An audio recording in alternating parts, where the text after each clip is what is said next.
Yeah.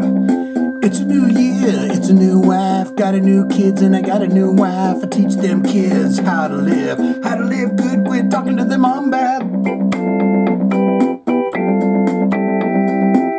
They need a podcast to keep them busy so they don't give shit to mama. Cause I'm the new dad, I'm the new dad, I'm the big new dad, yeah.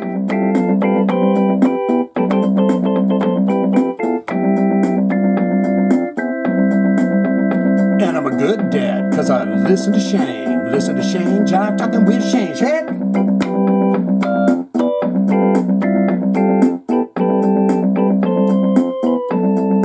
Come on, baby, let's go to bed. Sorry about that. That one really fell to shit. I'm sorry about that. It is a new year, my friends. It is a new year, a new you. You got to work on you a little bit. You're going to stop worrying about the world exploding or who this guy's going to be the president or what's going to happen here or what's going to do that or what's going to happen. Or, you're going to be more concerned about what's happening in your own backyard. You're going to be more concerned about what's happening inside you. If you don't take good care of that, nothing else matters, does it? So you got to have a good mind, a good heart. You got to have good guts inside that are working properly. You want to get your colonoscopies done if you're at that age and it's time to get those kinds of things done. But you want to focus this year. This is what I'm going to do. I'm going to focus on me. I'm going to focus on things that I like to do. I'm going to focus on things that I've never done before that I think that I want to try to do. I'm going to make this year about me, and I'm going to push everything out. I'm talking Aunt Tallulah over there that gives you fucking grief at every 5 seconds. I'm talking about the people that when the phone rings, you get a pit in your stomach and you go, fuck. All of it out the door. It's a new you. It's a new Jive Talkin with Shane Diablo, and I welcome you here because if you're listening to this right now, my friends, you are something kind of special. Because it takes a very special person to deal with this horse shit. I have to tell you that right away. But welcome to episode 161 of Jive Talkin with Shane Diablo. I've managed to pick out all the worst stories. I don't know how I managed to do that, but I feel like they're the worst stories. I try to do the best that I can do, but I just feel like it was slim pickings to begin with, and so we're just going to wing this one. And I do have a video. We're going to watch Stephen Pearcy perform Reach for the Sky for the first time. See, I thought that Rat song was an old song. Pardon me. It's a New Year's resolution to say, pardon me, before I burp or something like that. But I thought that was a new old song that they redid or something, pardon me. Redid. Apparently it's a new one, so we're going to get a taste of that. But we got a cavalcade of stories, interesting stories. This one here coming up first, you got Jeff Loomis and Van Williams, who I'm now learning. I'm not fully immersed into Nevermore. I love me some Sanctuary. Of course, Warrell Dane, he passed away in December of 2017. He was the lead singer for Nevermore. I'm learning that these two are not original members, but I'm hoping this story is going to play out because one of the original members for Nevermore just passed away, guitar player like at 56 years old, so rest in peace to him. Warrell Dane's gone, and there was one other member that is now speaking out on Jeff Loomis and Van Williams, saying that's pretty kind of shady to be using the Nevermore name and looking for a singer bassist. So we're going to get into this story, plus so much more. Join me as I join you, and we unite together as one in this podcast. Jeff Loomis and Van Williams launch search for a new Nevermore singer and bassist. Shoot down money grab accusations. When you have to instantly start shooting down money grabs accusations, probably there's a voice or two that might be ringing true on what they're saying. Nevermore guitarist Jeff Loomis and drummer Van Williams have revealed their plan to launch a world search for a vocalist and bassist for the reformed version of the band. The problem with that I see here, guys, with this is that Warrell Dane had one of them distinct voices. When you hear his voice, you say, that's him. There's no replacing that. And it's hard to take the Nevermore name and put a singer on there because you're just thinking that's Warrell Dane's side gig, right? That's what he did after he left Sanctuary. I come right in the goddamn door today. Right in the door. Sat down. Get on my podcast. Right through the door. Hard work. You know, day one of being back after the new year, and they're going to fucking just jam it to you. Give it to them. Hey, Happy New Year. Give it to them. Harder and harder and harder. Yeah, you know. So I just come right in the door. Here we go. Their announcement comes just 4 days after Loomis and Williams both shared a 1-minute video teaser, so they had a drunken night together, hanging out. This is, bro, I'm going to say something right now that's might freak your mind out. And he said, what, man? What are you going to tell me? What if we got a version of Nevermore back? Yeah, you know, that could be what happened. It could also not be what happened. Shared a 1-minute video teaser containing various Nevermore-related imagery and what appeared to be the silhouette of Loomis and Williams, along with the text, "Resurrecting the Dream." The teaser ended with the Nevermore logo, along with a line, "A new chapter rises," and the year 2025.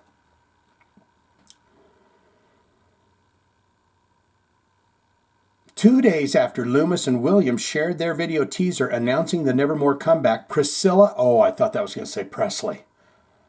I was going to say, they know Priscilla Presley, but they don't. Priscilla Shepherd, the wife of Nevermore's founding bassist Jim Shepherd, posted a statement on her Facebook. Why didn't Jim do it? Please don't say he's passed on. She posted a statement. She went to her Facebook. They ain't goofing.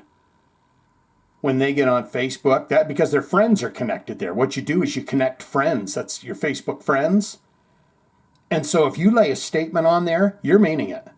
Let's see what she says. Facebook page in which she revealed that Jim has never been contacted about Van's plans with Jeff using the Nevermore name. She went on to say that it is completely disrespectful of them to use the name Nevermore without consulting Jim Shepherd, as he is one of the founders of the band. So these guys are not founding members of the band. Earlier today, Tuesday, December 31st, Van and Jeff, they both got together, both released separate statements via social media, clarifying their plans for Nevermore and announcing that it's going to be called what? Van and Jeff's Nevermore? And announcing that they were seeking new musicians to complete the revamped outfit. Van wrote, the Nevermore teaser has sparked a lot of positivity and some expected negativities. Let me, Van, that's me, who's writing the message, address the negative first. Some people think it's disrespectful not to involve Jim or inform him of our plans. But those who feel that way don't know the history of the band or the behind-the-scenes dynamics that led to this decision. While it may not have been the most ideal approach, the reality is that there hasn't been communication with Jim in years. We felt that sometimes, for the sake of a fresh start, it's necessary to move. You can't do fresh starts, guys. I'm telling you, you can't do a fresh start. You can't say, well, contributing member Jim here is not going to be part of it, and Warrell Dane's not going to be part of it, and the original guitar player just passed away or something, didn't he? Can't do it, dude. It's necessary to move on from our relationship that we may no longer be conducive to growth or new beginnings. We made the decision with the intention of honoring the legacy of the band. Can't do it, dude. You can't do it without Warrell. You can't, dude. Neverdane. You should change the band name to Neverdane. That's a copyright name, by the way. I'm taking that. Because I've already got the logo in my head with a Great Dane. I'm copywriting that name right now. Of the band moving forward in a way that felt right for us at the time. That said, we wish him good health And he is free to pursue whatever path he chooses.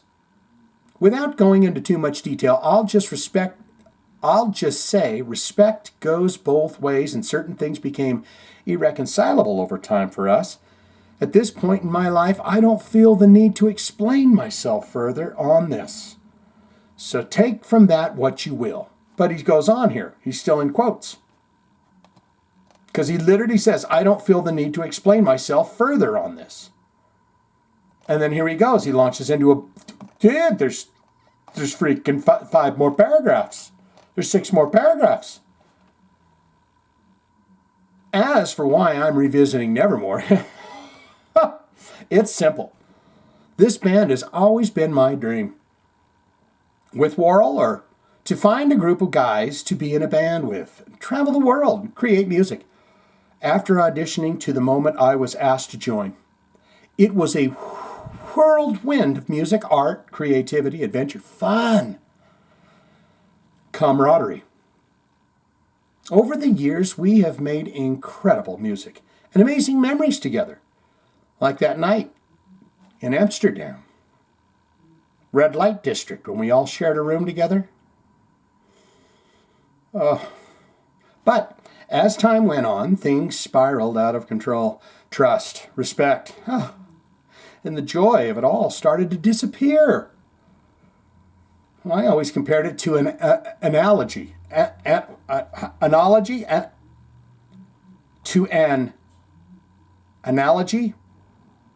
Like having a cake and eating it too. But in our case, it turned into having a cake covered in shit frosting. Who's the shit frosting?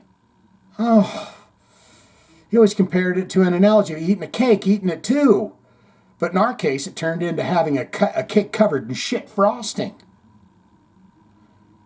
You want to eat it, but it's covered in shit.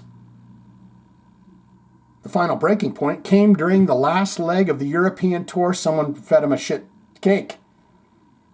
With Symphony X, we've done them on the channel, after which it was clear we couldn't continue as we were. Did Jeff Shepard shit in the cakes? They're like, we sure would love to have Jeff come back. But remember that time in Europe when he shat on our cake? We can't have him join this band again. He'll shit on more cakes. After years of us building the best band we could for ourselves, we couldn't get on the same page to fix it. Jeff and I went one way, Warrell Dane, Nevermore singer, and Jim went another. I'm on Jim's side. If Warrell Dane and Jim Shepard went one way, I'm going Warrell Dane's way. There was no reconciliation. Warrell went to Brazil. Beautiful country. Jim retired to Alaska, and years passed without contact. Well, I do watch them Alaskan shows, and I will tell you that if Jim Shepard moved out to Alaska, he's planning. He wants to cut logs. He wants to build him a log cabin. And I watched a few seasons of the Alaskan Bush People. And my God, that first couple seasons, they're just getting screwed every which way they go. First, they burn their camp down, and the season one's like, we gotta find a new home, clear up in the mountains where it's snowing. And then they finally get something built, and then there's what was the problem with that? Oh, the town folk didn't like them. We ain't take kindly to these cameras being around here. So they had to pack up and get another vehicle and head out. And then they headed over here, and they finally found a plot of land, but there's too many damn bears at it now. It's like, that's what you signed up for, pal. When you take your kids and your children and all that, and you move into the fucking high woods like that, you're going to run into bears. I'm sorry. I'll just say, if I'm the first person. During this time, and he's still going. He hadn't even let old Jeff in.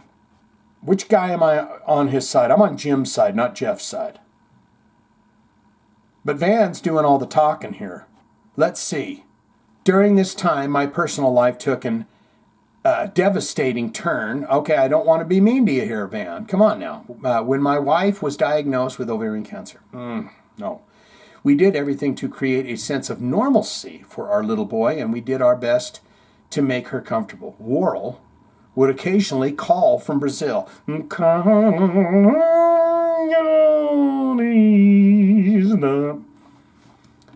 Boy, man, what can you say about Sanctuary, right? Have you listened to those records? Warrell would occasionally call us from Brazil, and while we exchanged kind words during those calls, it didn't erase the past. Warrell shat on the cakes, didn't he? He was the dude. He shit in the cakes. I shit in the cakes. I shit in the pies. During those calls, it didn't erase the past, and I can tell you that certain things haven't changed. Door passed on in 2020. Is that your wife? Her loss crushed me and my boy. Oh, I'm sorry about that part, Van. We feel the loss still to this day. I personally feel like I am starting to come out of my coma, truth be told. And thank God I'm finally seeing the light and grateful for who and what I still have in my life. I'll never be able to express the gratitude I feel for my family, close friends, and fans, and who helped me and my family through all those dark days. Nobody likes the dark days. This is the 2025, no more dark days. You understand me? If you keep it to yourself, if you let all the negativity out and you focus on the moment and you spend your time enjoying whatever activity it is you're doing, if it's clipping your toenails, if it's watching TV, if it's eating an ice cream, if it's having a slug off my drink,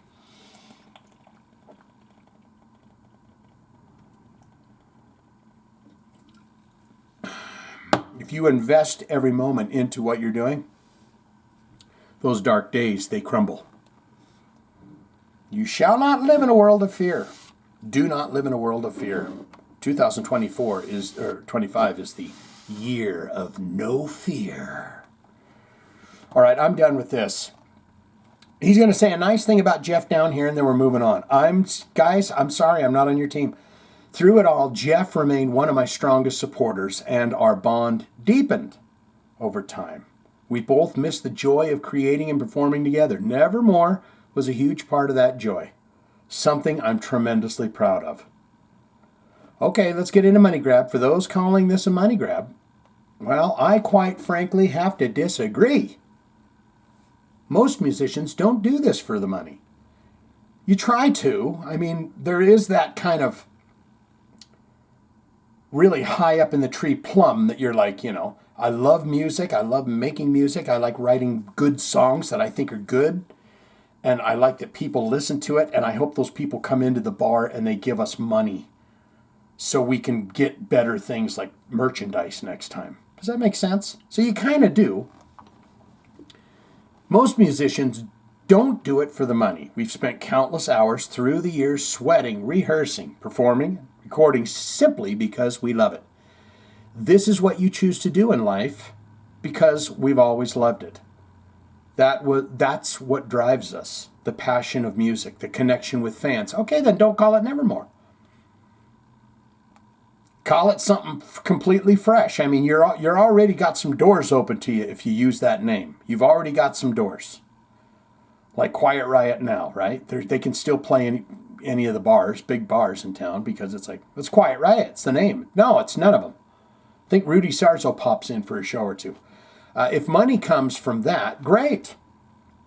But it has never been the focus. But we also have bills to pay, like you. You don't want to keep eating them fucking shit cakes. I wanted to check in with Mikkey Dee and make sure that he's happy, healthy, and okay, because I just learned that he had sepsis. And I don't know what that is other than this. There was a guy, I told you about the place that I used to practice at. There was 60 bands in the building. Well, this guy, he had this disgusting scabby leg. Just disgusting. I think it smelled a little bit too. And that's what he said he had. Now, the only reason I was close enough to this guy with the leg problem is because he would show up. And he came over to me one day and he said, "Hey, man, I've got these Home Depot tools. And I just need them returned, but the problem is I don't have my ID with me. and I'll give you some of the money. And I was like, okay, yeah, I can do that for you, you know. And so I went and did it. And I thought, it's fish. He came at me a second time, like a day or two later. He's like, you know, I got another load of them tools. And I went, this ain't good. This is the guy with the sepsis leg, by the way. And I was like, this ain't good. And I went, no, man, I can't do it today. Well, turns out my singer for my band, he got caught on the way to the door, to the band room, whatever. So he decides, oh, yeah, I'll run over there and do that for you. Well, they've been scoping the fella out. Because as soon as my buddy gets to the store and goes in there with the tools, they're all arrested. And guess who had to go bail him out? Guess who had to go and get his down payment back from the tattoo man? You want to go in there and ask for your down payment, whatever they call that, whatever it is. I had to go in and ask for that money back to put down to get him out of jail. You know what that guy told me, that tattoo guy? He said, I wouldn't give a fucking refund to my mother. But I'll do it for you because he knew this. He knew my singer. So he's like, but I'll do it. But damn it, you know. But he went to jail because he was selling them tools, them hot tools. I learned out they were hot tools. Anyways, he had a disgusting leg. Played for some band, you know, in one of the buildings, but just a disgust, and that's what he had. So let's learn about this because Mikkey Dee opens up about a battle with sepsis. Says he was a day away from playing drums with Lemmy in heaven. I mean, don't get that. I mean, well, let's see where the story goes. But I mean, it's like you were 1 day away, and I feel like you're on, you know, hey, and I've seen it. I've seen 1 day away. Okay, but let's get into this. Former Motorhead and Scorpions and King Diamond drummer Mikkey Dee he is the creator of the greatest opening, one of the greatest drum openings of all time. You've heard it. Welcome Home, Grandma. King Diamond. That was Mikkey Dee who wrote that. Has opened up about his battle with sepsis, a condition which occurs when one's immune system has a dangerous reaction to an infection. Yes. It causes extensive inflammation. That guy had that. Throughout one's body that can lead to tissue damage, organ failure, and even death. So I don't even know if this fella's alive still. Because it was bad. And he was wrapping it up, you know, with that bandage. And it looked kind of sopping wet. I'm sorry if I'm puking someone out. Someone's eating their cereal or something. They're like, this fucking guy is talking about sepsis while I'm trying to eat. Early today, Thursday, January 2nd, Mikkey took to his social media to write just a quick statement about what's been happening to me these past 3 weeks. First, I'd like to thank everybody for their heartwarming Christmas and New Year's greetings. It's quite nice to get those, I must say, that I have not been able to respond to. I always try to do that every year. This holiday season I have been hospitalized with a very serious blood infection, sepsis. I wasn't admitted for 3 weeks, but now I'm home fighting with this bastard bacteria. Thankfully, I have received fantastic care at the, Sahlgrenska University Hospital in Gothenburg, my home. He's not Swedish, he's English. So, thanks a millions to all the doctors and the nurses, wonderful people, great. You know, the one thing, and I'll just say this about them ICU doctors, is they are just dealing with people at the worst time. It's got to be hard on your brains, man, you know, to just sit there and because these doctors, they look sympathetic, you know. This guy's looking at me in the hospital and he looks like he's getting watery eyes. And then I feel bad because I'm not getting watery eyes.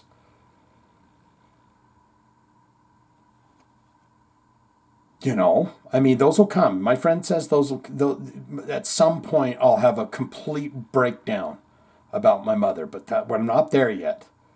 So thanks a millions to them doctors and bleeding bloody nurses so wonderful that have been giving me the most excellent care. After several operations, I am now back home, and the numbers are all going in the right direction. Still lots of recovery and rehab in front of me. Now I'm working 100% to be back on the drum stool for the residency that starts off in Las Vegas, Nevada on February 27th. It's because he's going down there with the Scarps. They're gonna, do one of them residencies with a lousy name, right? Terrible name. Let's see. We have a tremendous 2025 to look forward to, celebrating 60 bleeding bloody years of Scorpions and many exciting gigs around the world. So the stinger is out, and I can't wait to see you all and play a bit of them slot machines what they got there in the hotels. I'll play them. I'll put one quarter over here, and I like to put a quarter in this machine, and I'll go down and I'll put another quarter in there, and then I like to pull all the levers at once. I wish everybody a fantastic 2025 with good health and lots of rock and roll. I also are wishing that from you. I am also wishing that to you. A fantastic 2025 with good health and lots of rock and roll. I too. Dee told the Swedish newspaper Aftonbladet that he unknowingly developed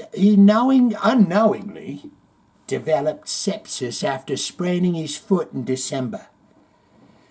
Since he had Christmas shows scheduled at Valand in Gothenburg, he took Alvedon, a drug used to treat mild to moderate pain and fever, and Volatrin. You gotta use that antibiotics. Can't use that. Can't use whatever this is. Voltaren?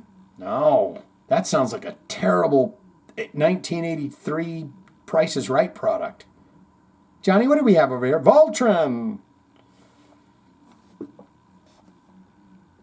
It treats mild and moderate pain fever that you can depend on. That's Voltaren. All right, what is the price of Voltaren?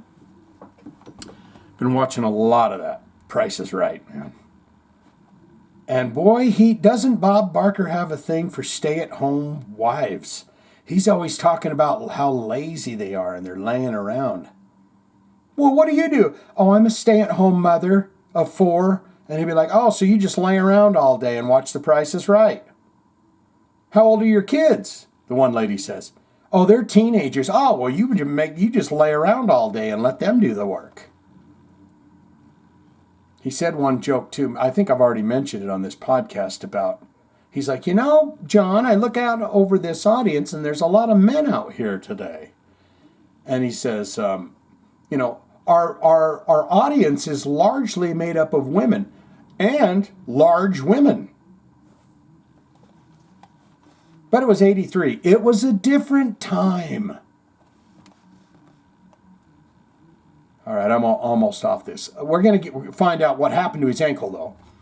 Voltaren, which is used to treat pain, inflammation, to make himself comfortable enough to play the final gigs of the year. He's a soldier.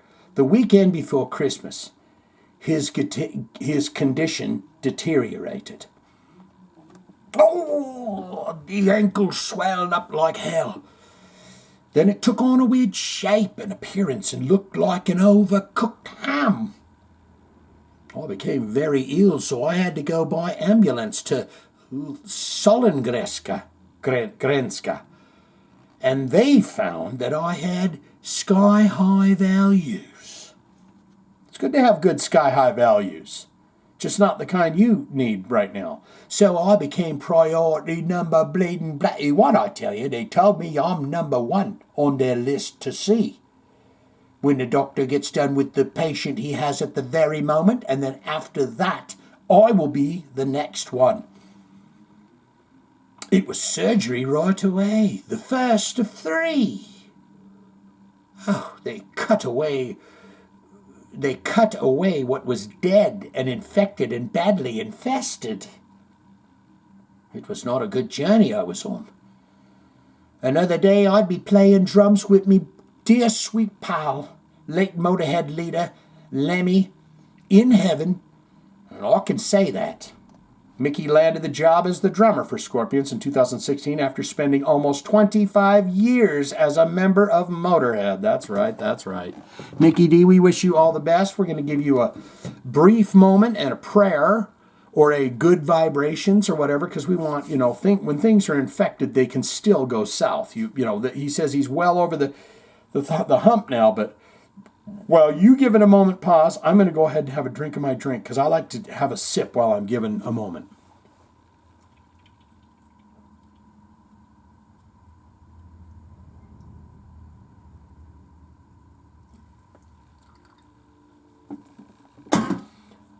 Amen.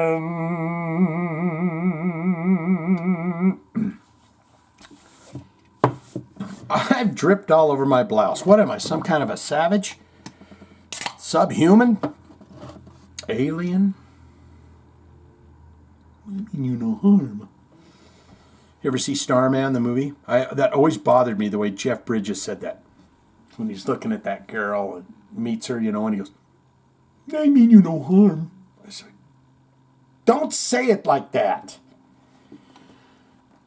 A.K. Knudsen, he's got the back of Nickelback. He's saying, Nickel, I got your back here because I'm going to tell you that you write brilliant songs. This is Flotsam and Jetsam's Eric A.K. Knudsen. Fine lead singer. Not the Flotsam and Jetsam, not talked about enough. They're a great metal band that should have seen more sunny days than they have, for sure. But Flotsam and Jetsam's Eric A.K. Knudsen says Nickelback gets a bad rap. Their songs are brilliantly written. And I agree with him. I mean, you listen to a Nickelback song and you go, that's a hard rock tune. That's a radio hit. And they made a bunch of them. But then, just like everything, it's like, look at Kiss. We got to make fun of them now because they're old and they're, so you got to make fun of it because what's the famous saying about you only succeed high enough to become an enemy or to become hated, In a new interview with the Fuzzing Rock Show, vocalist Eric A.K. Knudsen of veteran Arizona metalers Flotsam and Jetsam was asked if he thinks Nickelback's gets a bad rap. Who's the fella doing the interview? He responded as transcribed, yes and no. From what I understand, he's going to be one of these guys. I really don't know any of the original story. I just don't want him to say, I don't really listen to him. Okay, buddy? Don't say that because you do. Yes and no. From what I understand, I really don't know any of the original story of why people hate them so much. But they started off pretty heavy. Did the smart thing and went a little more commercial because that's where the damn money is. See, he knows. He's just got good, strong, high values. Sky-high values, I'd say. And he wants to keep it thrashing. Now, his wife, on the other hand, might be going, why don't you write a song like Nothing Else Matters so we can get out of here? But he says, I have sky-high values. Valerie.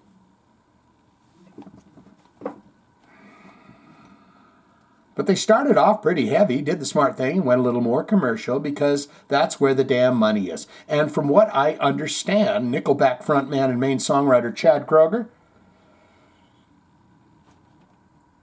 I'm not going to say anything about the chain, the brand. Chad Kroeger, kind of a monster to deal with for almost anybody. What? He's a rude guy? He seems like a nice guy. It's weird because I've talked about this before. Chad Kroeger looked like a giant douche when he had that bob cut. But then when he kind of cut it up, and it was kind of he frosted the tips and had it spiky on top, he became a wonderful guy, a nice guy. Chad Kroeger's kind of a monster to deal with for almost anybody. And I think it was the hate for him that started the whole Nickelback horrible thing. But really, if you listen to their songs, they're brilliantly written. They fill arenas for years and years and years, and even a few more years than that. So it's really a musician thing. Musicians that have dealt with him, that have opened up for him or whatever, just hate his guts. Chad's not going to be happy with this. And he's probably a nice enough guy to say, you know what, I'm not going to stoop to that level. Who was that fella that was in the interview? Say, it was Eric A.K. Knudsen of Flotsam and Jetsam. Yeah, I don't even know what that is. So he can say whatever he wants. And that's where, and I don't know why, but that's what I've heard. And that's where the whole, if you're a musician, you have to hate Nickelback thing came from, I think. Flotsam and Jetsam's latest album, I Am the Weapon, is the band's 5th release since the return of guitarist Michael Gilbert, who is the only other member of the current Flotsam lineup besides Knudsen to have played on the group's debut LP, oh yeah, and a good one too, 1986's Doomsday for the Deceiver. Didn't they put out a later record with the word Doomsday in it too? I feel like Knudsen told the Arizona Republic in 2022 interview that Gilbert's 2010 return to Flotsam and Jetsam after 13-year absence was a pivotal moment in the band's rebirth. And I'll tell you right now, those records, the songs I've heard from them, pretty damn good. And I have listened to the 2020 record or whatever. And it's good taters. Let's get into this, guys. I know you don't want to hear about backing tapes. But good news is we got your comments coming up, and we have Stephen Piercy's going to do his Reach for the Sky song. We're going to read the story a little bit so I can see if it's an old song or a new song or whatever the hell, because I thought it was an old song redoed. But Michael Sweet, the sweetest boy of Stryper, is going to explain very specifically to us when backing tracks is too much, okay? So please don't skip over this story. Listen to it with me, okay? Let's have a little sip of our drink. We're gonna do this. We're gonna make it through this, okay?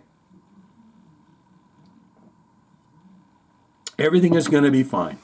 Everyone thinks I'm crazy now because I'm thinking freaking aliens are here, okay?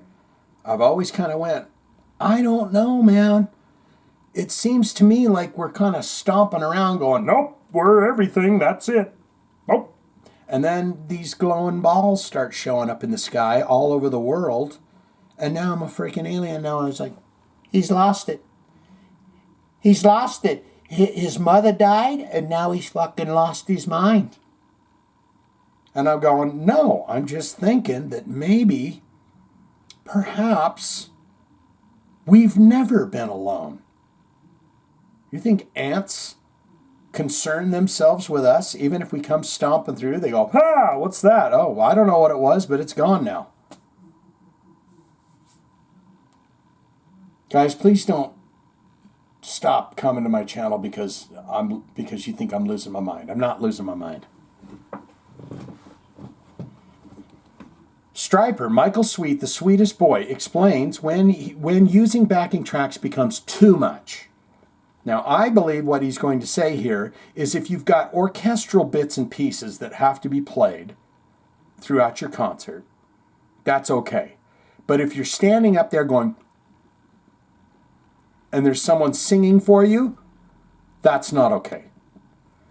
Then we get into Stephen Piercy, okay? In a recent interview with the Metal Pilgrim, Stryper frontman Michael Sweet, the sweetest boy, was asked if he would ever be open to using backing tracks to enhance the band's live performance. He responded as transcribed by the fine and fantastic blabbermouth.net. Well, we use some backing tracks now. No lead vocal. Back in the past, there were times when there were certain lead vocal double lines. Yeah, they have a lot of that. Harmony lines that were there. I don't like doing that. Here's my take on tracks. As long as the band is performing all their parts live and they're really singing with any and they're really singing with any backing tracks you have for backing vocals. I'm not going to lie to you, Michael. I'm not going to lie to you right now. If I'm in the band and there's a backup vocal, but I should be doing vocals over the top of it, you guys are never going to know that I'm not letting air out because I'm just going to stand there and lip it. If there's a voice already doing the duty and you're telling me that you want another set of voices on there doing the duty, not going to do to you. No, I'm just going to stand there and pretend like I'm singing in it. That's what I'm going to do. Don't ask me to get in your band as a bass player. Okay? I'm just saying I'm not going to do it. Like when we have some background vocals, say on Yahweh, we've got that giant chorus. Perry Richardson, that's the current Stryper bassist, and Oz Fox, Stryper guitarist, are singing that. But if it was just them, it would sound absolutely pathetic and ridiculous. See, right now, Perry and Oz Fox have to sing to that. But as soon as you put the backing track on, they technically don't have to sing anymore. And it would be silly, and we wouldn't do the song. So you need some help with certain backing tracks. Having a big production like Stryper on a certain songs, and I mentioned in an interview, imagine Queen doing Bohemian Rhapsody without any tracks. Is that true? They did all that shenanigans? Not Freddie. It would be silly. It wouldn't sound right. But I do think you can cross the line when you start having lead vocals, lead guitar solos. That's just too much, man. And you need to reevaluate yourself as a musician at that point in time. And I feel like you really are kind of deceiving the fans. And you need to be cautious of that going down the road. I love that he's putting out, he's telling people like Blackie Lawless and everyone, be cautious. Be careful and cautious about doing that. You know, because first it starts off with just the backing vocal. Then you're like, hey, let's pipe in my guitar solos. I'm not feeling like it tonight. And then next, the drummer's back there going, you know, I drank too much last night. And then pretty soon you're just sitting there on your instruments. And then pretty soon you just say, hey, let's just make a Kiss avatar and put that out and put it in the movie theaters. Okay? Oh, he's bringing up Yahweh again. He loves it. Well, I mean, Michael Sweet does. He loves Yahweh. Yeah, he sings about him in every damn song. So, of course, he's going to bring him up twice in an interview. Sweet previously talked about Stryper's use of the backing tracks more than, he's just going to say Yahweh's a tune that he needs. I try to be open and honest, and I don't want people thinking that we're not using those if we are. I come from the school of, it's okay if it's done right. Really? Is that a technical college? I mean, that's one hell of a name for a technical college. It's okay if it's done right. Here at the It's Okay, it's done right. If it's done right, College of Trades, we'll teach you how to change a transmission. We'll teach you how to weld. Teach you how to build a deck. We'll teach you how to get that plumbing taken care of. We might even teach you how to work on motherboards. It's okay if it's done right. That's the way we do it. In other words, if it's there to enhance what's already there, or if you've got some huge production, I'm okay with that. I'm okay when it's done right and it's limited, just to enhance certain things on certain songs. But when you have the bands that go out and literally it's every song and they're up there and they're not even singing the background vocals, because there are bands that do that, and he would love to, you know. Michael likes to stir the pot a little bit. He'd love to throw some names in there, but this interviewer is not going to do that. I would. They're up there mouthing it. And then you get into the mouthing it of the lead vocal. He might give it away here if he sings a line from a song. Mouthing of the lead vocal on every song, and you're thinking, man, there has to be a line that's drawn. You got to be real cautious of that. or it's not live. You're not giving people a live experience. I think we're done here, guys. I want to get to your comments. I want to get to this song. A little bit about this tune.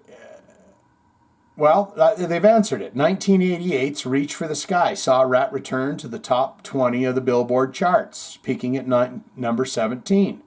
Driven by the bluesy hit and MTV favorite, Way Cool Jr. Reach for the Sky was also certified platinum. So did it have a song called Reach for the Sky on it, or was it just the name of the album? You got to go to the top, dude. Stephen Pearcy played Reach for the Sky, a track recorded during the session of Rat's 1984 Out of the Cellar. Live for the first time during Rat's singled out December 29th solo concert at Soaring Eagle Casino in Mount Pleasant. I put the quarter in there and I put the quarter. I hit the levers. You hit the levers. I would, I sucked at gambling. So I would never spend a lot of money because I just sucked at it. But there was this one guy, a friend of ours, we call him Pooh Bear, but back in the day. But this guy would just, holy shit, I just won $150. And hey, they upgraded my room. And, it's like, I don't want to hang out with him no more. That same time, I'll tell you a great story. Here's a great story. Down on that same trip, right, where it was like, oh my God, this guy's he just upgraded out of the hotel. We got to stay at Circus Shit Town, and he's staying uptown, the Uptown Girls. We were there to see Soulfly, Pantera, Soulfly, and somebody else. I can't remember who it was. It's the concert I told you about. Remember, I've talked to him about it before and said that I had such a great time at the Pantera show. Well, my friend, and whom, by the way, here's also a fun nugget. He's a close friend of mine, and we're going to be doing a couple of his requests coming up on the first listens. Chris. So we're walking towards the concert. Out of nowhere, this guy goes, I can't believe they just fucking didn't show up or something. And goes to my buddy Chris. He looks down. It's a freaking backstage pass. It's a freaking backstage pass to go meet Pantera. He's like, enjoy it, dude. He's like, what do I do? Well, the other guy that's got all the great casino skills and stuff, the number one Pantera fan. He's like, I don't want to give it to him. I said, no, you go back there. He's just thinking in the nice person way of, a nice thing to do would be to give really. No, he's had a great weekend. He don't need any more gifts and goodies. You go back there and meet him. So he did. He went back and they lined them all up against a wall. And they said, no touching, no looking, no nothing. No naked, no nothing, no nothing, no. They will come out and walk past you and you will just, And so they just quickly came by and said, hey, how you doing, man? God damn it, it's good to see you. All right, we're leaving now. But anyways, so we got to the bottom of that. We know what's going on. We got your comments all set to go. Let's watch him. There he is in his leather blazer, his leather blouse, all of it. He's got his leather goodies on. It is Stephen Pearcy. It is his band, Stephen Pearcy's Rat Project. It is Reach for the Sky.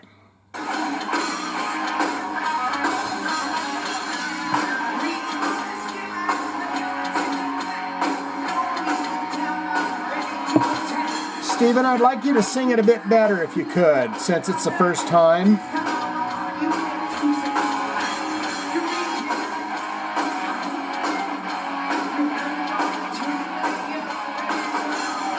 We did this on the first listens too, by the way.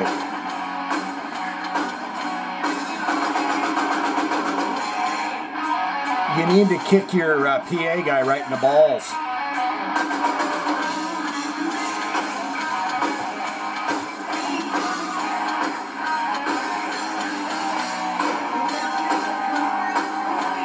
I mean, yeah, the audience looks like they're half asleep, and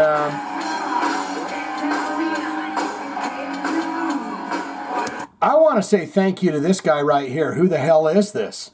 Whose video is this? Joe E. Bravo. I want to thank you, buddy, because you're the only damn person in that audience holding your phone up to get this first time ever performance of Reach for the Sky. These people are half asleep. They're like, you know, he said, this is the first time ever we're going to play this song in a 1 and a 2 and a 3 and a 4. And they're just dozing off. There ain't a single hand in the air, not a single phone. It's like they're standing in a queue, waiting for some Hawaiian food or something. That riff's kind of Iron Maiden, isn't it?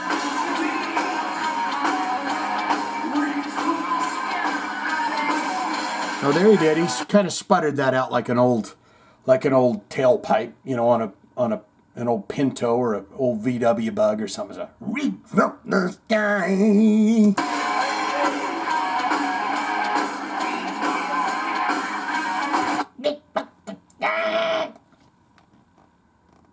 Rat hasn't released any new music since 2010's Infestation. A little bit more.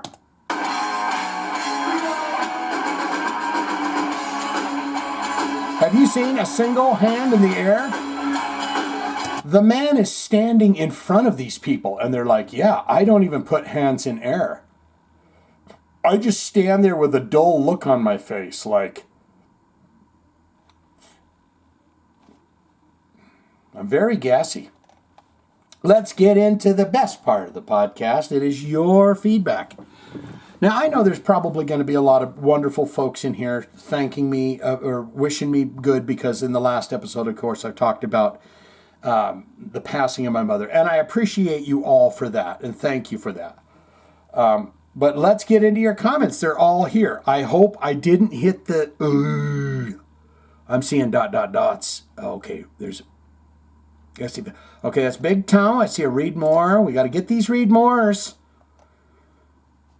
If I don't set that up and make that happen, it turns into a horse shit, man. There you go. Okay, we got all our read mores. Looks like Johnny B's back after his freaking, how's that? Be on the open sea. Went on a cruise. I would be horrified. I know it. I'd get out there and be like, dude, we're out in the middle of the fucking sea. Unless I just stayed away from the boat or whatever. Shane Cordwainer coming in here. Dear pal, dear friend. Sorry to hear about Mama Diablo, Shane. I bought a top center balcony seat to see Gene at Hard Rock this year. So I recorded it just like I did the Ace show last year. Ace is also going to be here. I have a front row ticket for him too that hopefully I can record the show from. I'm telling you, let me know when you got them videos. And I do love it if there's a goof, a spoof, or a bizarre incident, even if it's not on stage. There's a fun nugget for you. If you go to concerts and you see some interesting stuff, I'm a people watcher. So there you go, my friend. There's your heart. Mike Buchanan, the 69 man, coming in. Shane, I am so sorry to hear about Mama Diablo's passing. It's never easy to lose a parent. Hugs from my family to yours. That is wonderful. Thank you for that. This week's movies that are bad, but we love them anyways, The Giant Spider Invasion. I think I'm going to go back and watch some of these really old ones because for whatever reason, I saw a clip from Forbidden Planet. And it looked so good that I was like, for whatever reason, I want to watch that now. The Giant Spider Invasion, 1975. A silly, psychotronic drive-in nonsense starring Alan Hale Jr., better known as the Skipper from Gilligan's Island. And he goes, Gilligan. The Giant Spider Invasion is unfortunately, he was always had that frantic energy. Oh, Gilligan, They were a great team, weren't they? That was a great comedic team. The Giant Spider Invasion is unfortunately a little too talky and introspective for a film of its kind. with the dialogue wearing thin after a while. We even got a hi little buddy out of the skipper. Even though initially hilarious and obtuse pseudoscience babble eventually turns irksome. Jeez, this guy with the words. Overall, however, it benefits from decent special effects, considering the budget and some fun character actors who fill in the support roles, including a rather interesting performance from Barbara Hale, no relation to Alan. I was going to ask that, as far as I can tell. Also, this has to be the first and possible only Jaws ripoff wherein one of the characters referenced Jaws by name. At least it's self-aware, I guess. Best scene, the spider stalks a fairground and a baseball game and ends up chasing a mob of terrified revelers, its giant pipe cleaner legs pumping like furious pistons. I mean, you are kind of a poet in ways. Do you have a blog where you write down movies and stuff? I mean, you should cut and paste these and put them on your, what is that called, lunchbox or whatever, where you review movies and you tap on so people can see all the movies you've watched and stuff. Why don't you do that? I mean, I'm not saying don't stop doing it here. I'm just saying, why don't you do it there too? Fairground baseball game ends up chasing a mob of terrified revelers. Its giant pipe cleaner legs, yes, fill the pistons. Well, if you're willing to grab your favorite beverage, sit in your favorite chair, pop some popcorn, and press play. What? Well, if you're willing, there he goes. Grab your favorite beverage. Okay. For those wondering, I actually liked the giant spider invasion. It's just campy enough to wet my bad B movie whistle. All right. Mike Buchanan says, let's just talk about Biohazard instead, as the story was bland to me. I used to go see Biohazard in New York City. Oh, get that black and white footage, film noir. I used to go see Biohazard in New York City before they hit it big. I used to see them with the bands like Grow Mags, Agnostic Front, and Mucky Pups. That I haven't heard that name in 1,000 years. Do I know that name? I feel like something just zapped in me like, you remember that name. And here's your fact of the day, if you didn't already know. The bassist, Evan Seinfeld, is second cousin to Jerry Seinfeld. Oh, that is great. That is the kind of goodies that I love to know. And you know that Jerry Seinfeld has never spit a word to him. Unless Mike Buchanan's going to tell us that right now. And if you ever watched Oz, Evan was fantastic portraying Jazz Hoyt. I did see a clip where Peter Steele was also in it, but he's only in it for a split second. He's in there beating somebody up, I think. I never watched that show. It made me very uncomfortable. I told you the story about my grandma, and I says, what is that building over there, Grandma? And she said, it's the prison where the bad people go. I've had a fascination with staying as far away from that place as I can for many years. I mean, dude, I'm telling you right now, if they came and arrested me, you'd see a man crying like a fucking baby. Maybe not even using my legs. They'd have to drag me to the car. I'm just telling you. I'm just being honest. And have you ever watched Oz Fantastic as Jazzy Hoyt? Joey Belladonna had a farm. Oh, yeah.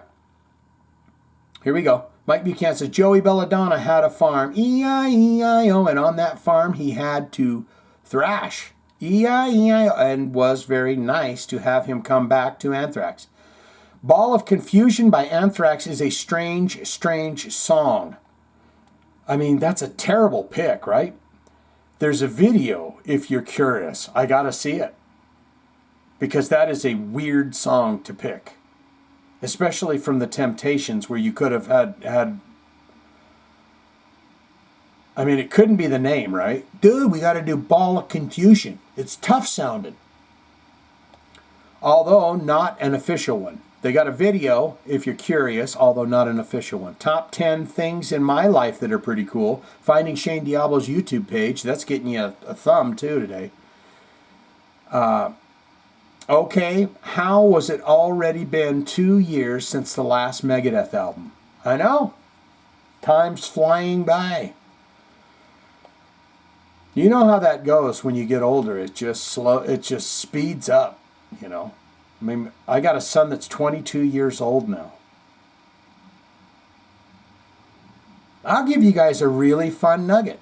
I'm going to give you guys a little Easter egg.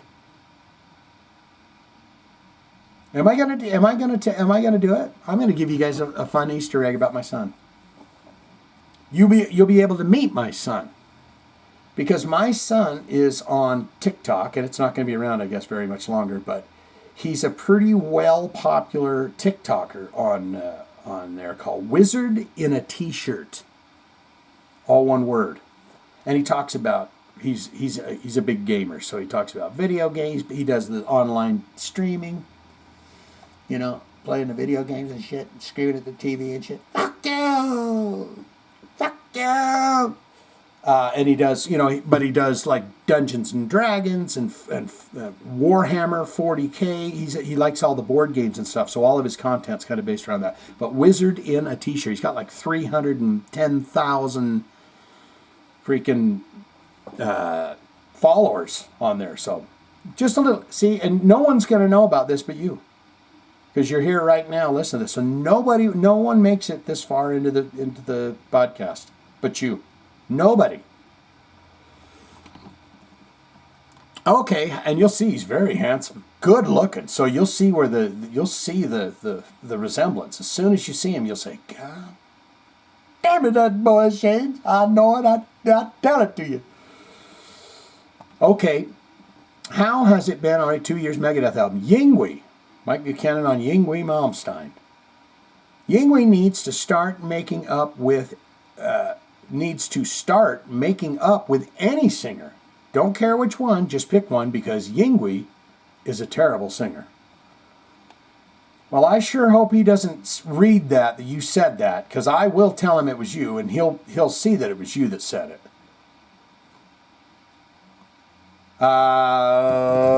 Here we go, jokes, but he says, before I get to the jokes, first, I want to wish everyone a happy Hanukkah who is celebrating, and I wish everyone a very joyous and happy New Year. See you all in 2025. This is the year of no fear. This is the year of you. This is the year of pushing all the garbage out and just focusing on you. You know, when you're little, you're taught, you know, not to be selfish and not to be this or not to be that, and those are good rules to have, you know, share and do all that. That's how you become a person. But a lot of stuff is pumped in there that sets you apart from yourself. You forget about who you are and the things that you like and the things that you want to do and the experience of life that you're having, because you have to focus on everybody else. 2025 is the year of you. Take a little time and say, who am I? And what do I love to do? And then do that thing. Hanging out with you guys, that's what I love to do. This is what I love to do. Wish I didn't have to go punch a clock every day. Doesn't matter. You know, because when I'm in it, and I'm in the moment. Do you know why? Okay, here's jokes times. Do you know why they call it coconut milk? This better not be disgusting, Michael. Because no one could call it nut juice with a straight face. Close. Did you know that muffins spelled backwards is what you do with them when you take them out of the oven? Because you sniff them. That's pretty good, actually. Yeah, you give them a sniff. You say, oh, do you smell those? Blueberry muffins. Are those blueberry muffins? Yes, I just got pulled them out of the oven. Oh, they smell so good. I want to put my fucking face in them right now. I want to smash it in my face. But we got to wait for them to cool down. Which fruit loves going on slides? A kiwi. What's the fastest way to mess up someone's knock-knock joke? It's open. That's good. Want to hear 2 short jokes and a long joke? Joke, joke, joke. And finally, that one's kind of flat. I got to be honest with you on that. And finally, what do you call a moose with no name? Anomoose. Anonymous. You are silly, and you're getting that thumb for those compliments. Do you remember those compliments you gave me? Big Tone. Big Tony coming in. He says, hey, Shane, please accept my deepest condolences on the loss of your ma. May she rest in hell. What? You son of a... No. Oh, wait, guys. He said, may she rest in peace, and may you have nothing but great memories of your Mama Diablo. Well, I got a lot of absolute horrific, horrifying memories. I've got some absolutely crazy memories. I've got some that didn't really happen, did it, memories. And then I've got some loving memories in there too. Some great and loving memories are in there too. Thank you for sharing with us in the SD family. And you guys really are. You really, really are. Thank you for that. Gilman. Dan Gilman. I knew it was Dan. I just wanted to make sure. 22 comments, 12 hearts received. Sorry to hear about your mother. Stay strong. Thank you, sir. Dan Gilman. Always coming in with the good thought. Miss Althea here. We've got all the notes. You can see them there because I did hit the read more. The Dumbstruck Fool says, first things first, Dan and I send our love, thoughts, and prayers to you and your family. We have both been there with the loss of parents. While it is a physical loss, all the good things about Mama Diablo will always be in your heart. Indeed. Ditch the bad, and that's true, but I got to keep on to the holy shits. Those stories, I got to keep on to those. I'm going to end up telling you guys all of those stories at some point. Just the one. Ditch the bad. It no longer serves you. See, she's right on the right page. I trust that whatever she is, wherever she is. Well, Tony, you know what Tony said she was? No, wait a minute. He said resting in peace. He didn't say hell. I guess it's not good to make jokes that way either, right? If she's still in transit to wherever she's going. What? His son's down there saying hell. All right, send her down there. May Mama Diablo will always be in your heart. Ditch the bad, it no longer serves you, and trust that whatever she is, wherever she is, it is a much better place where she is no longer suffering. Indeed. Because the last 10 years was rough. The last thing you needed to be concerned with was missing one single piece of content from your channel that has bleeping 21K subs. The Shane Diablo Elite have lives too, and we understand. We still love and support you and this channel. You're going to make me cry. Miss Althea on Biohazard Metallica. Billy Biohazard sounds like a villain in a G.I. Joe cartoon. 100%. I think there is an unwritten law about any variation of the phrase busting my balls, in quotes, having to be said in a heavy New York accent. It has to be, which you pull off perfectly. You made that story even more colorful than it already was, especially when it read like a girl getting pissed off at a high school reunion after being slighted by her former best friend. Oh my God. And of course, I would remiss if I did not mention again that Hide was a huge fan of Biohazard. Yes. I think he had a t-shirt in every color, and he seemingly wore them all the time throughout the 1996. There are a ton of photos to prove it, including the official shoot from the X Japan's Dahlia album. Well, I'll tell you what, if old Billy happened to run into Hide, he'd say, hey, You're wearing a fucking t-shirt. Get up here on my shoulder. I want to take you around to all my pals outside. I ain't trying to bust your balls. Miss Althea on Joey Belladonna here. Joey B worked on a farm, E-I-E-I-O. Come on. It was there and I had to use it. Having been born in the Midwest in the middle of hardy farmland, that story warmed my heart, period. Ball of Confusion is my favorite song by the Temptations. I didn't see that coming.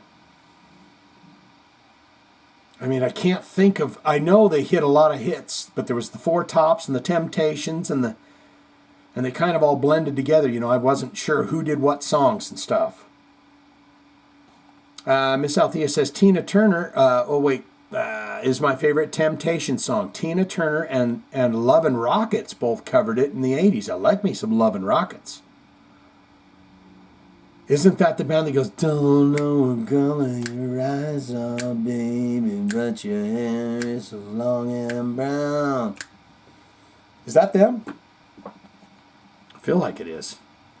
Because I think they're on my dark wave playlist.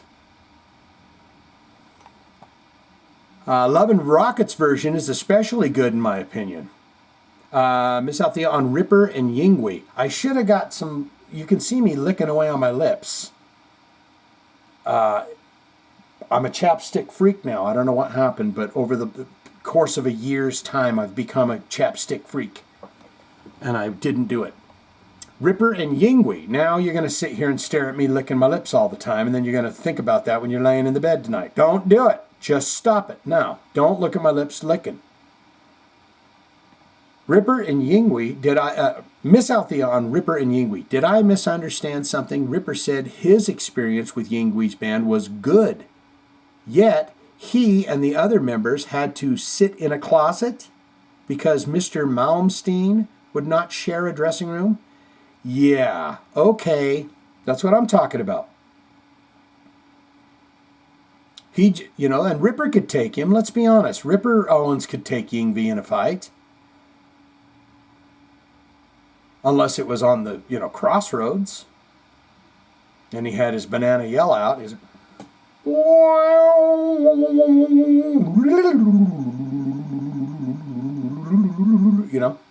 Ripper ain't got a chance against him there.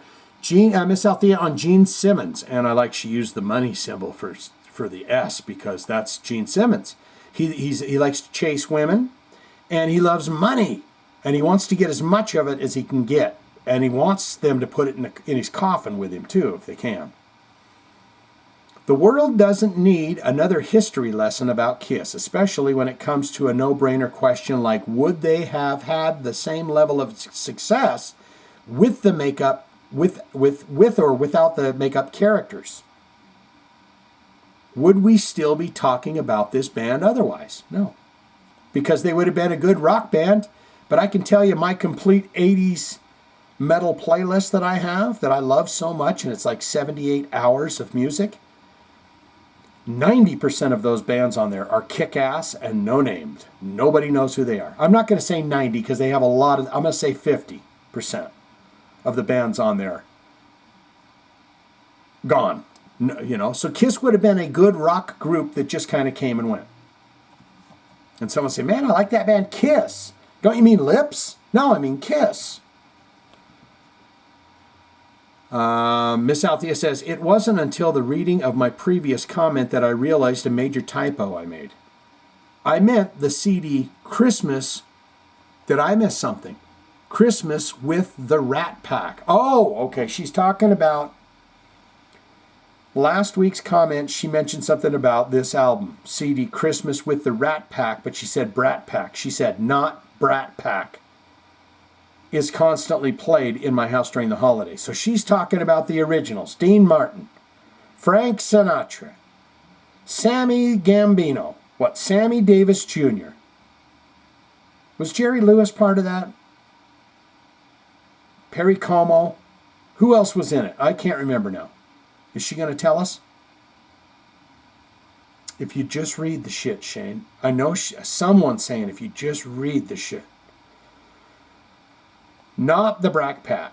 Pat, but the Christmas with the Rat Pack is constantly played in my house during the holidays. And no, Jerry Lewis was not a member of the Rat Pack. His comic partner, Dean Martin, was. And Dean Martin, everyone would know from Well, Mom, I like good big pizza pie, some more.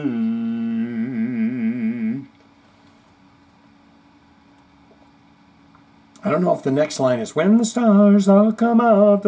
I don't know the rest of it. There you go, Miss Althea. Wonderful to see you. And Johnny B. He's probably going to rattle on here for the first paragraph about his fabulous life and his fabulous trip on the sea, on the open sea. You want to impress me, buddy? Get on the Deadliest Catch boat. That fucking scares me. I watch those episodes and I go, I am not a man at all. I possess no manhood at all. These guys are out there on the ship and it's shaking like this and they're busting ice off of it.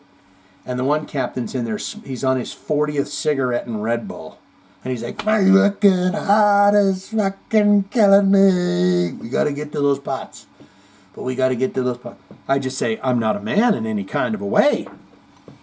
So I'm going to be honest with you, Johnny. I'm going to do the cruise like you did. So you're not a bad person.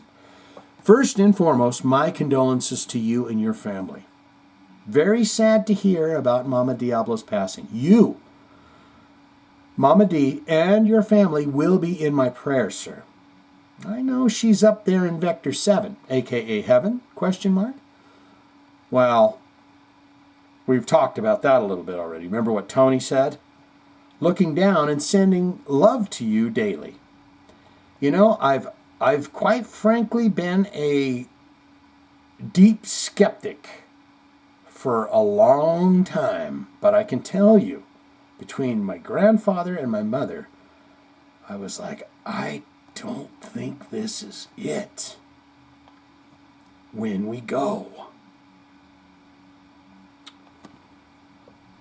Only one way to find that, and I'm going to do it right here now in the podcast. I've got a rope that's coming down for the... No. Sorry about that. That's grim. You might say to yourself, now, wait just a minute there, Johnny B. How would you know? Hold on, I skipped something. A.k.a. Heaven, looking down and sending love to you daily. Now, you might say to yourself, now, you just wait a damn minute there, Johnny B. How would you know a damn thing? You didn't even know my mom. And I would say you're right. I didn't know your mom, but I know we here at the Shane Diablo podcast community love you. And if that's happening, then surely your mom, you're going to make me cry. Your mother loved you a great deal. She was, she had funny ways of showing it. You ever see the movie Throw Mama from the Train? Okay. And then you would say, Johnny, I need you to go ahead and slap a cork in it. I would then proceed to do so as to not anger you further. I appreciate that. And here he goes. But, he's just going to, you should have gave us some more. Don't give us one sentence about your cruise. Yes, I am back from my family vacay 2024, and it was exquisite time. It was an exquisite time. A lot of sun. A lot of laughs. A few surprises. I'm kidding about that last part, but it sounded good. You didn't have any surprises? I feel like a cruise ship has to have surprises on there. Just to liven things up. There's a fucking iceberg ahead. Just giggles. There's no icebergs anymore. We're nowhere near icebergs. It's a breezy 80 degrees out. So don't worry, we're not going to hit a fucking iceberg, okay? Miss Althea will never be... Okay, this is Johnny B. Miss Althea will never be downvoted by yours truly on Reddit or any other social media platform for not liking Tool. I get it. They're definitely not for everyone. It's great that... Now, and some people would say, I'm pissed off that anybody likes them. Those kind of elitists that this is my band, and as soon as they came out of the dirty bar that I was going to every week, I don't like them anymore because they sold out, Some people would say that. They're definitely not for everybody. It's great that people can have a difference of opinion on something and be civil, especially this day and age. I agree. Nothing but love, Miss A.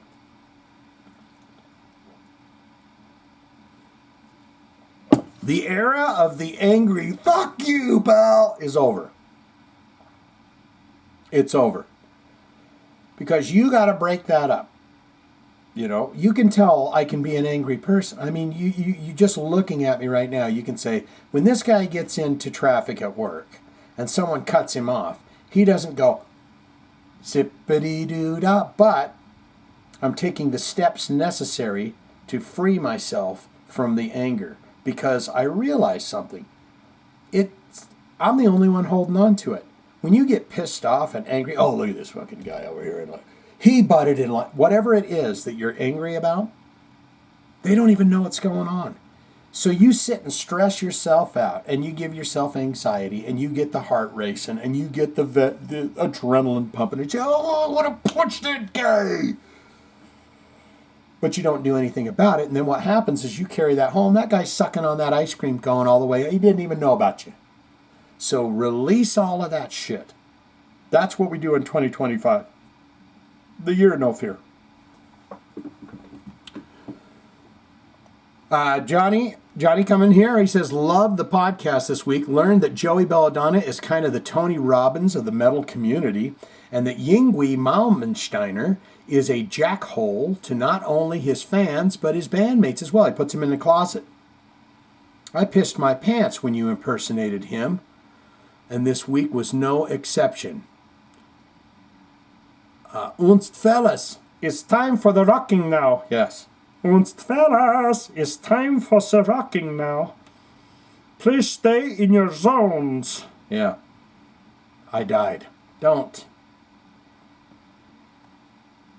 And don't even get me started on Dave Mustaine putting Timu in a pretzel roll. Yeah, he'll work him over, won't he?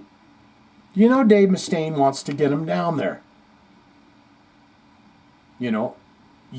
If you're Dave Mustaine, lead singer, vocalist, lead guitarist for Megadeth, and you're also Dave Mustaine, black belt of jiu-jitsu that puts people in pretzel rolls in your band, you kind of got him by the short hairs. You kind of do. Johnny B says, have a great weekend, everyone. Much love to you all. Prayers incoming for you and your family, Shane. Until next time, never let your Yngwie. See what I did there? Always got a P.S. P.S. Kiss plus no makeup ever equals no bueno. If they would have never worn the classic makeup, they would have been a second-rate band. There, I said it. He's got a PSS here. This post is heavily edited. My typing skills and the way I word things are that of a second grader. No, it's great because I read it perfectly, and I read at a better second grade level, and I think it's perfect reading. And there's 3 other people that have replied to you, so we all agree you don't need a lick of schooling.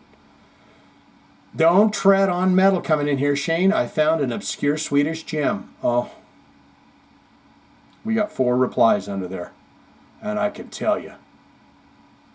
We love you, don't tread on metal, but you're new here. Okay?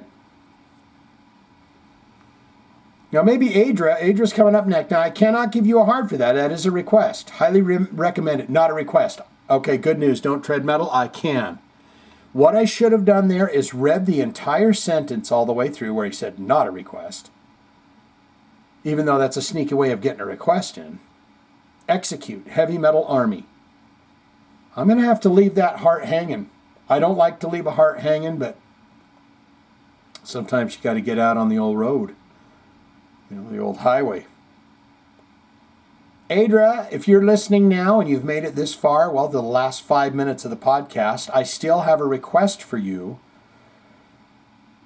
that the link was not proper, not correct, so I don't know what it was. Please put the title of the band and the song in there with a link or whatever you'd like to do so we can get that taken care of, because I think I've done all of your requests except for the one that I keep trying to get all of you. So if you could put a request here in this particular episode, perhaps I will remember to go back and look to see what it was. Adria the Metal Outlaw coming in here says, condolences to you and your family, man. Thanks for your entertainment. And thanks to Mama Diablo for making love to a man and having me. No, he doesn't say that. He says, and thanks to Mama Diablo for giving us Mr. Shane. That's what they call me in the red light district down there. Mr. Shane, we're ready for you now. Mr. Shane to enjoy jams with. What? And thanks to Mama Diablo for giving us Mr. Shane to enjoy. I'm just thinking about them good nights down there in the district. Thank you, Adria. Thank you very much. And the Reverend. We're going to call him the Reverend coming in here. Rev. Yeah, because I don't even know what the rest of that is. 29 comments, 6 hearts. You're getting 2 of them, buddy, today. The Rev coming in says, sorry for your loss, my friend. Heavy stuff. You'll be in my heart. Well, guess what? You'll be in mine too. Bang. Rev once again coming in. Came for the news, stayed for the theme song. All right. Well, I appreciate you guys and your fine comments on the passing of my dear, sweet, and loving mother in her own way. She was very sweet and loving, but she had a lot of demons that she had to deal with. And there is a heaviness that has been lifted, and I am damn near positive she's off in Vector 7 or whatever there is out there. And for a lot of my life, I was like, nope. But there's just been some things that made me go, Boy, if I could cue something up. I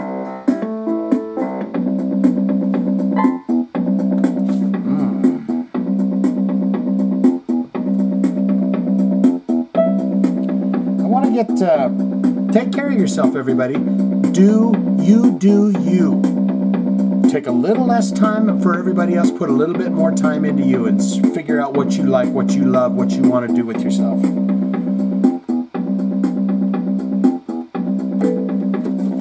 That'll get it good.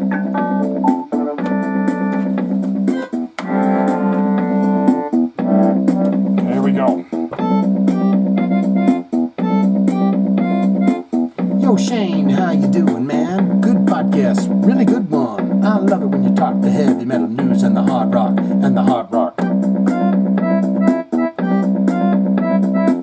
Jive Talkin with Shane Dee. Get your motherfucking heavy metal news for free. You're gonna get it right here, gonna get it next week, gonna get it every time unless his mama died.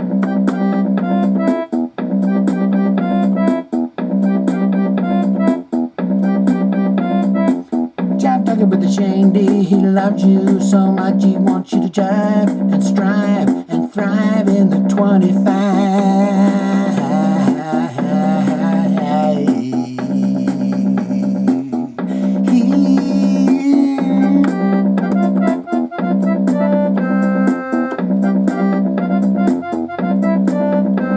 Till next week, everybody. Come on, baby, come on, baby, come on, baby, baby. Let's jive.